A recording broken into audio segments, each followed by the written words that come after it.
Welcome to video lecture. Myself Ashwini RK, Assistant Professor, Civil Department from Rogni College of Engineering and Technology.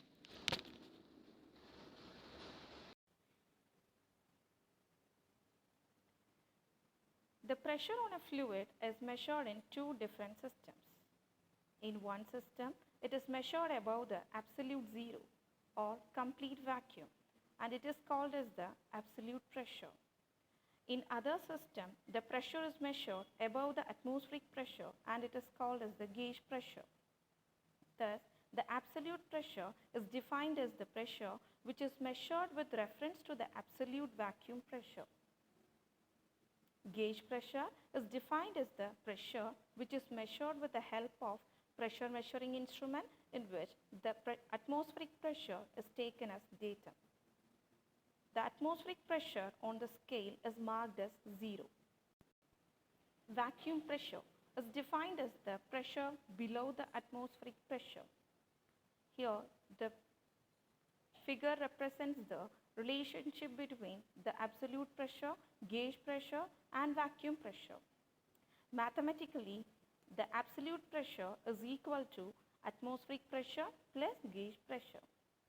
Vacuum pressure is equal to atmospheric pressure minus absolute pressure. Measurement of pressure. The pressure of a fluid is measured by the following devices: manometers and mechanical gauges. Manometers. Manometers are defined as the devices used for measuring the pressure at the point in a fluid by balancing the column of fluid by the same or another column of the fluid. They are classified as simple manometers and differential manometers. Mechanical gauges. Mechanical gauges are defined as the devices used for measuring the pressure by balancing the fluid column by the spring or dead weight. The commonly used mechanical pressure gauges are diaphragm pressure gauge, Bourdon tube pressure gauge, dead weight pressure gauge, and bellows pressure gauge. Let's see about simple manometers. A simple manometer consists of a glass tube having one of its ends connected to a point where the pressure is to be measured, and the other end remains open to the atmosphere. Common types of simple manometers are piezometer, U-tube manometers, and single column manometers. Piezometer. It is the simplest form of manometer used for measuring gauge pressures. One end of this manometer is connected to the point where pressure is to be measured, and the other end is open to the atmosphere as shown in the figure. The rise of the liquid gives the pressure head at that point. If at a point A, the height of the liquid, say water, is h in the piezometric tube, then the pressure at P at A is given by P is equal to rho into G into H Newton per meter square. U-tube manometer. It consists of glass tube bent in U shape, one end of which is connected to a point at which the pressure is to be measured, and the other end remains open to the atmosphere as shown in the figure. The tube generally contains mercury or any other liquid whose specific gravity is greater than the specific gravity of the liquid whose pressure is to be measured. For gauge pressure calculation, let B is the point at which the pressure is to be measured, whose value is small p. The datum line is AA. Let us consider small h1 be the height of the light liquid above the datum line. H2 be the height of the heavy liquid above the datum line. S1 is the specific gravity of the light liquid. Rho 1 is the density of the light liquid. Rho 2 is the density of the heavy liquid.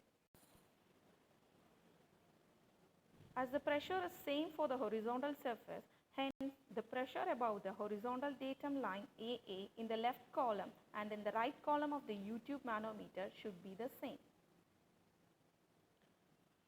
Therefore, the pressure above the AA in the left column is equal to P plus rho 1 into G into H1. Similarly, the pressure above AA in the right column is equal to rho 2 into G into H2. Hence, by equating the two pressures, we get P is equal to rho 2 GH2 minus rho 1 GH1. Next, for vacuum pressure. For measuring the vacuum pressure, the levels of the heavy liquid in the manometer will be shown as shown in the figure.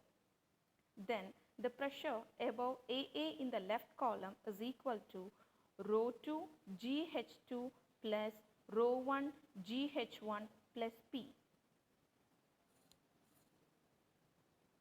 Pressure head in the right column above AA is equal to 0.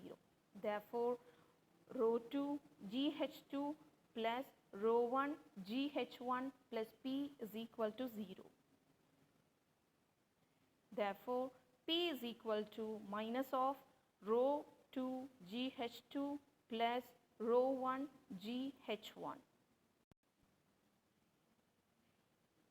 Single column manometer. Single column manometer is a modified form of U-tube manometer in which a reservoir having a large cross-sectional area about 100 times as compared to the area of a tube is connected to one of the limbs, say the left limb of the manometer as shown in the figure. Due to the large cross-sectional area of the reservoir, for any variation in the pressure, the change in liquid level in the reservoir will be very small, which will be neglected, and hence the pressure is given by the height of the liquid in the other limb. The other limb may be the vertical or inclined. Thus, there are two types of single column manometers.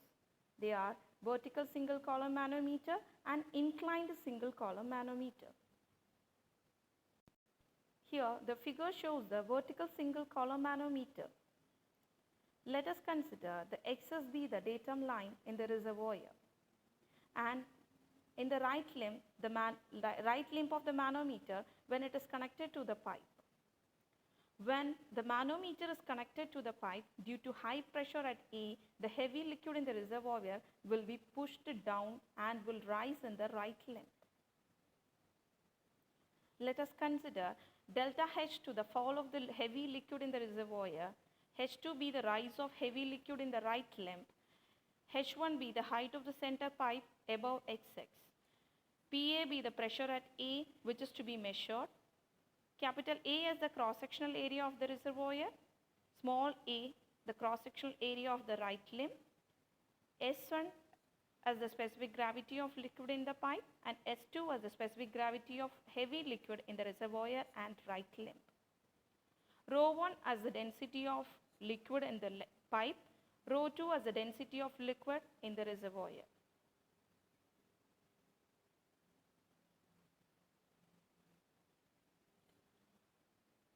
Fall of the heavy liquid in the reservoir will cause a rise of heavy liquid level in the right limb.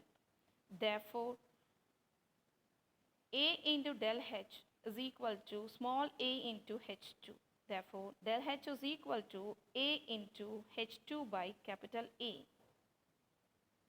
Now consider the datum line YY, then the pressure in the right limb above YY is equal to rho 2 G into del H plus H2.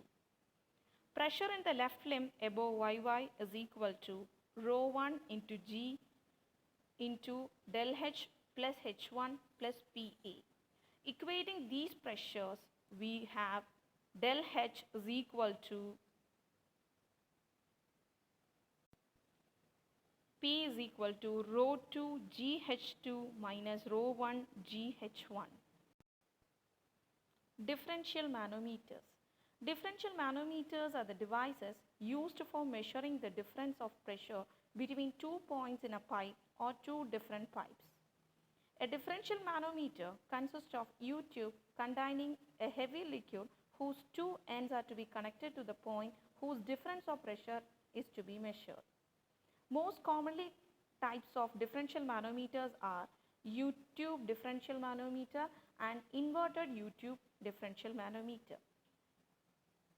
U-tube differential manometer is a figure which is shows the differential manometer of U-tube type.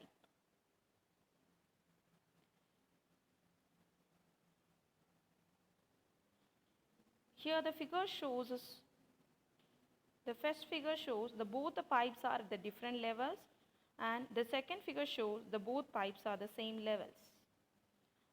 At condition 1, when both the pipes are at different levels, the difference of pressure is calculated by the formula PA minus PB is equal to H into G into rho G minus rho 1 plus rho 2 GY minus rho 1 G into X. When both the pipes are at the same level, the difference in pressure is calculated using the formula PA minus PB is equal to H into G into rho G minus rho 1. Inverted U-tube differential manometers. It consists of an inverted U-tube containing a light liquid. The two ends of the tube are connected to the points whose difference of pressure is to be measured. It is used for measuring differences of low pressure. The figure shows an inverted U-tube differential manometer connected to the 2 points A and B.